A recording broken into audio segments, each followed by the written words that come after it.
یہ کہتے ہیں کہ مردوں پر سونا حرام ہے، تو یہ جو شادی بیاہ یا منگنی میں اگر لڑکے کو کچھ سونے کی انگوٹھی پہنا دی جائے تو اس کا کیا شرعی حکم ہوگا؟ دیکھیں، ہمارے نبی کریم صلی اللہ علیہ وسلم ایک دفعہ ممبر اقدس پر جلوہ افروز ہوئے. آپ نے ایک ہاتھ میں سونا لیا، دوسرے ہاتھ میں ریشم لیا، اور واضح طور پہ فرمایا کہ یہ دونوں چیزیں میری امت کے مردوں پر دنیا میں حرام ہیں.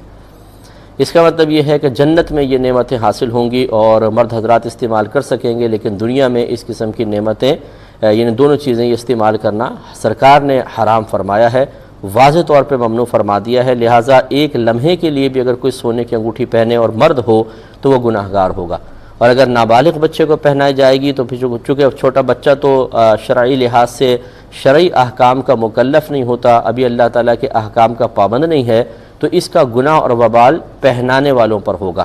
اس لیے ہماری گزارش ہے کہ اس طرح نہ پہنائے جائیں. چاندی کی انگوٹھی ایک رکھیں، جو ایک انگوٹھی ہو نگ والی ہو، 4.5 ماشا سے کم وزن کی ہو.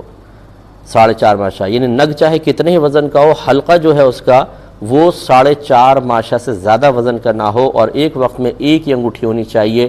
یہ آپ کر سکتے ہیں. لیکن ہمارے ایک رواج پڑ گیا ہے جس سونے کی انگوٹھی پہنانی ہے اس سے ذرا ایک ویلیو بنتی نظر آتی ہے.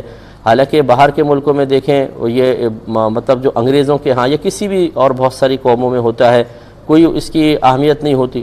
تو ان کا عمل، خیر میں کوئی شرعی طور پہ دلیل کے طور پہ پیش نہیں کر رہا ہوں، لیکن کوئی اس سے نقصان تو نہیں ہوتا اگر اس رسم کو بدل دیا جائے اور سونے کے بجائے چاندی کی طرف آ کر اپنے نبی کریم صلی اللہ علیہ وسلم کے حکم کو پورا کر کے سعادتیں حاصل کی جائیں تو اس میں کیا حرج ہے؟ اس لیے تھوڑا سا اپنی سوچوں کو بدلنا ہوگا.